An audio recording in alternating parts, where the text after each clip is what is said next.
Channel Shambhu Singh official को लाइक करें, subscribe करें, बगल में जो घंटा है उसे जरूर दबाएं। धन्यवाद। कुंजन रिकॉर्डिंग स्टूडियो बल्हा बाजार।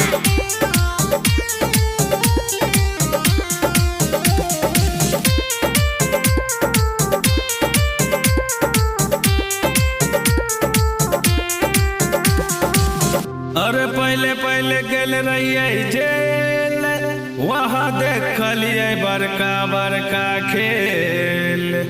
पहले पहले गल रहिए जेल, वहाँ देखलिए बड़का बड़का खेल।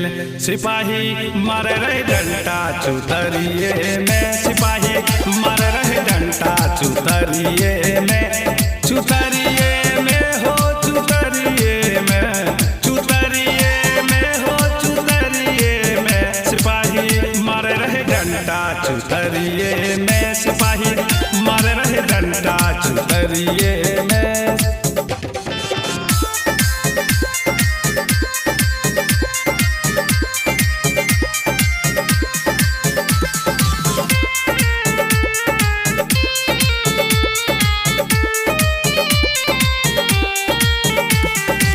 खगड़िया से नौगछिया कैलकै क्वारंटीन, सिपाही जेलर कैलकै मीटिंग। खगड़िया से नौगछिया कैलकै क्वारंटीन, सिपाही जेलर कैलकै मीटिंग। अइले दई नहीं रहे हो भीतरिए में, अइले दई नहीं रहे हो भीतरिया में, भीतरिया में हो भीतरिए में, भीतरिए में हो भीतरिए में। सिपाही मार रहे डंटा चुतरिए में, सिपाही मार रहे डंटा चुतरिए में।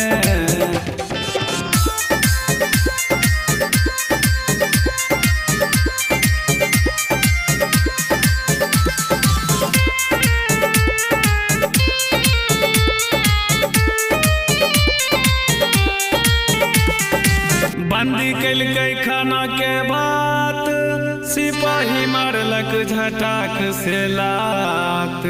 बंदी कैलकै खाना के बात, सिपाही मारलक झटाक से लात। बंद कैलकै सेल के कोठरिए में, बंद कैलकै सेल के कोठरिए में, कोठरिए में हो कोठरिए में, कोठरिए कैलकै सेल के कोठरिए में, बंद कैलकै सेल के कोठरिए में।